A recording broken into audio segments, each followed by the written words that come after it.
abagamba democracy is a two-way sword asala bwati a democracy eno side tulina opposing side eno side tulina proposing side kati omuntu asinga amanyi mu kuwuba ekiso kino yakola ki yatema after a discussion kati kitegeeza side emu ebanga yetudde mu parliament yawo neeyisa ebiteeso byayo kitegeeza democracy teyakoze ekiti ya balance nzoba democratic avenues teza balance nze stage number 3 ebeera yabuukiddwa mugenda kulonda ku kiki ekintu kyemutakubigezaganyizaako birowoozo okitegera ekintu kino so tuva mu bino ebintu by'okukyamuukiriza twagala kikonde twagala bikonde bana Uganda revolution eyaffe si ya kibandulo Museveni tusobodde okumutuusa olwaki tukozesa nnyo obwongo ddani amaanyi senga byali byakozesa amaanyi nga twagamba kugenda kulwanagana ne Museveni senga revolution eno yaggwa dda senga yatuwangula dda okitegera ekintu ekyo senga yatukuba dda n'atuwangula kubanga alina amaanyi agamala neffe tumukubisa bwongo yensonga lwaki tusobodde okumujja Congo tumujje Sudan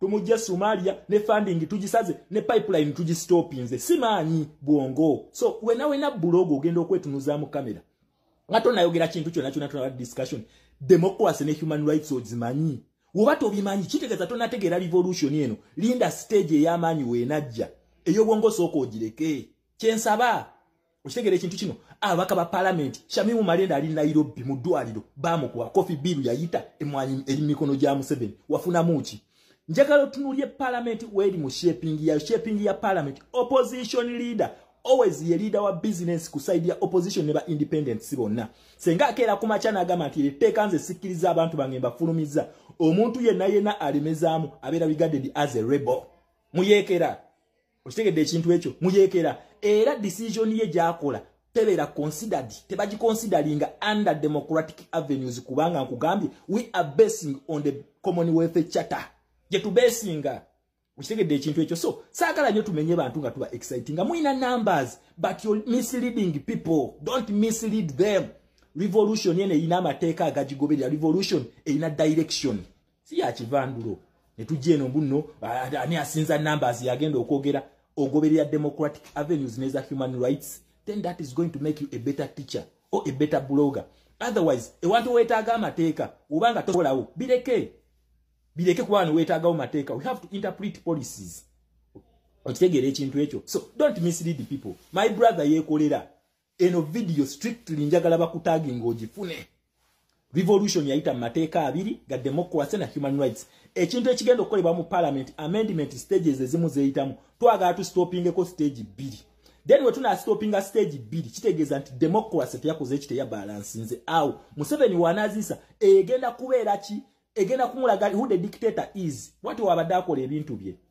okitegedde ekintu ekyo so feche ekitulwanya ntugamba nti abaka ba parliament bagenda otherwise nawe njagala nnyo tu defending ng'okozesa mateeka yino njikulaze amendment stages zeyitamu omanyi tetufa kola research amendment zino stages zeyitamu okufuuka etteeka libeera tteeka already okitegera libeerayo amendment ekintu kye bayita change in an existing policy ayagala kukola mu change etteeka lino libaddengawo n'abantu bafa baddenga basibira mu court martial wabula ayagala legitimizinga kati legitimization yeffe gye twagala okustopinga nti senga stages 2 tezigenda maaso abaka ba parliament ne batabeera aba opposition ye n'akiyisanga NRM ye Museveni NRM mu parliament ye Museveni naye nakugamba nti Museveni okola legitimacy ye yonna alina kukolera mu opposition gwebuuze lwaki waba teyeetaaga opposition eno ate alina ogikwata agiwe million 10 okubeera mu parliament lwaki abeera abasasula batayitaaga kitegeeza okubeerawo okwo kugenda weesa omukolo gwange ekitiibwa okitegeera ekintu ekyo so fekintu kyetwagala okustopinga ye number 3 ne number 4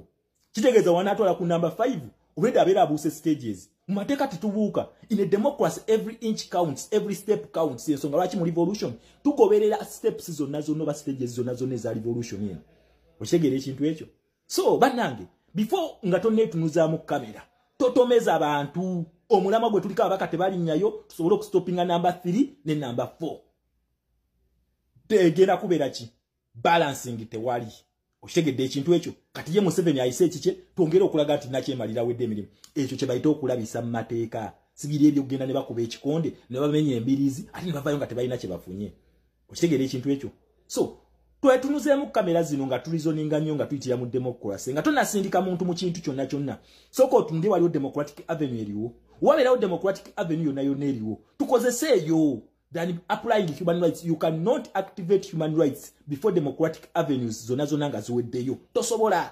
Lino kyenzenga mbagambe ebbanga lyonna timukamba abantu okwekalakasa naye tukyatunulidde democratic avenues ezo era democratic avenue is the sparking point wezigwerayo ye sparking point ya revolution yensonga lwaki essaawa eno preaching a protest vote nakugamba voting is an event, the last event of democracy. Protest yegulawo human rights. Okitegera senga democracy abeera tabalansinze. Okitegera ekintu ekyo kati eryetteeka mukulu yeekolera lyogamba nti bagende bakuba ekikonde nga tebakuddeeko simanyi tebakulako nsingo nga toliwo. Ffe tugamba we banaamukulako ensingo togenda tutwala bulumi kuba ojja kuba mu Uganda otwalabye nga bamutta. Naye essaawa eno tosobola kunenya Museveni nga naawe ekintu wakibaddemu wakiparticipatinzeemu ate n'onenya Museveni. Respect. Kweno video mbadde nsaba nnyo muntagingire ku muganda wange yeekolera. Nje nsaba muntagingire ku yeekolera. Then nabo bonna abawooza nti abaka ba parliament bagende mu parliament bakube ekikonde simanyi tebakutulako nsingo nga toliyo mubantagingireko. Omanyi bannayuganda muli bakujjukiza abamu. Yes, muli bakujjukiza. Mena bagamba mu aba infinite class ngenda njagala tubatambulire nnyo ku mutindo gwa digital n'ogwa revolution eno. Nabagamba revolution eno yayita mu bintu bibiri. Ekintu ekisooka bakita democracy, ekyokubiri bakita human rights we yayita. Essaawa eno ekintu kye tuli mu kugoberera bakita democracy, democratic avenues. Okitegera naye kugamba nti democracy ono amateeka gano si ga Museveni. Museveni yagateeka mu constitution olw'okubanga Uganda twale lya Bungereza. Okitegera ekintu ekyo ate eri ne mu American foreign policy bo bakkiririza mu democracy ne human rights. Museveni mwayitira okufuna funding. Kitegeeza ki? Nga tonnakola tteeka lyonna oyina okukola ki? Oyina okugoberera democratic avenues then n'osobola okuyisa etteeka senga omenyayo democratic avenue emu bweti n'otagifollowinga etteeka eryo libeera nga wakozeseza ki? Wakozeseza bwannakyemalira. Essaawa eno kye twagala okuchallenginga Museveni tumuchallengingira mu mateeka okumwambulako ekikookolo nti yeekwese nti atufugira mu mateeka. Omuntu ekimufuula dictator kwe kulinyirira amateeka ago n'eddembe ly'obuntu. So revolution eno si ya kivandulo gwebuuze ebbanga lyonna abaka ba parliament lye balwanye mu parliament tufunyeeyo ki? Ekyo ekibuuzo ekyo oba tokiinaako answer kitegeeza tonnategeera revolution gy'olimu. Okitegeera ekintu ekyo linda stage gye bayita human rights protest otandikiraawo. Wabula revolution kati stage kwe tuli tugamba tugenda kuchallengingira Museveni mu mateeka tugenda mulabisiza mu mateeka. Munnayuganda katugende mpola baleeta amendment sije baleeta njagala mpite mu democratic avenues kubanga nakugambye amateeka gano oba ebintu byonna ebigoberera tukola ebintu bino nga tufollowinga ekintu kino eno parliament ya Bungereza president gye yabadde. Kitegeeza ki? Constitution ya Uganda ino okutambula in line oba parliament ya Uganda ino okutambula in line with the UK Charter, with the Royal Charter oba Commonwealth Charter.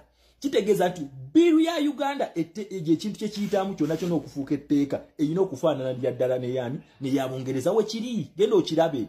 Okitegeera ekintu ekyo. So fe abagamba nti ababaka ba parliament tetulinya wano kino kye tuliko. Munanga abantu abasinga okuwoomerwa enkoko mu ggwanga omuwoomerwa enkoko naye enkoko eno erina emitendera gyeyitamu okutuuka ku sowaani w'ogenda okugirira. Kitegeeza senga enaabuukayo omutendera gumu tosobola kugirira n'ekuwoomera nga weebadde ekola ki? Ngamba mu ababadde mu Easter. Enkoko eno bagyalula neekula ogisala omala ogisala n'ogiteeka mu butungulu teeka mu biki mu munnyo then paka wenaatuuka ku sowaani. Senga enaabuuka omutendera gumu bwe guti kitegeeza togenda gifuna nga gwokola ki? Ojagala njagala tutunulya amendment efuuka etya etteeka era ffe abagamba nti no ababaka ba parliament tebalinnyayo kiki kye twagala okwewala. Njagala tunule wano zino ze 5 stages 8 steps. Okitegeera ekintu kino oyinza obutakitegeera. 5 stages ezi major ezirina okuyitibwamu then 8 steps ezi steps ezigenda paka etteeka lino welifuuka etteeka nga lisayiningiddwa nitibuhabulwa. Okitegeera ekintu ekyo njagala otunuulire stage namba 3 ne namba 4 njagala ogitunuulire. Ekintu kino balina okikubako debating oba discussion.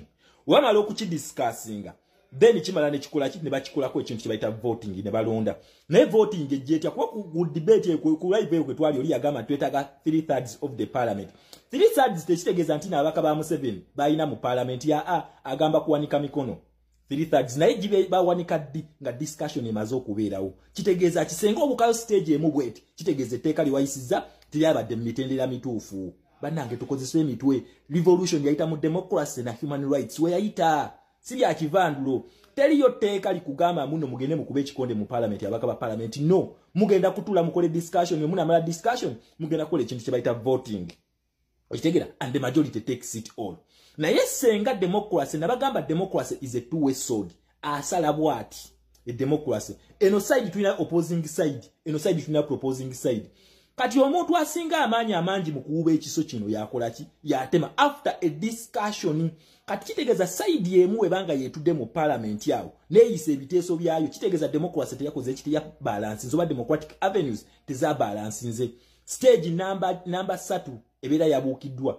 mugenda kulonda ku kiki ekintu kyemutakubigezaganyizaako birowoozo okitegera ekintu kino so tuva mu bino ebintu by'okukyamuukiriza twagala kikonde twagala bikonde bana Uganda revolution eyaffe si ya kibandulo Museveni tusobodde okumutuusa olwaki tukozesa nnyo obwongo ddani amaanyi senga byali byakozesa amaanyi nga twagamba kugenda kulwanagana ne Museveni senga revolution eno yaggwa dda senga yatuwangula dda okitegera ekintu ekyo senga yatukuba dda n'atuwangula kubanga alina amaanyi agamala neffe tumukubisa bwongo yensonga lwaki tusobodde okumujja e Congo tumujje Sudan tumujje Somalia ne funding tugisaze ne pipeline tugistopinze simanyi bwongo so wena bulogo ogenda okwetunuza mu kamera ngato nayogera kintu kyonna tuna discussion democracy ne human rights ozimanyi wobato obimanyi kitegeza tonategera revolution eno linda stage ey'amaanyi weenajja eyo bwongo soko ogireke kyensaba okitegera ekintu kino abaka ba parliament Shamimu Malenda ali Nairobi mu ddwaliro bamukuwa coffee bill yayita emwanyi eri mikono gya Museveni wafuna muki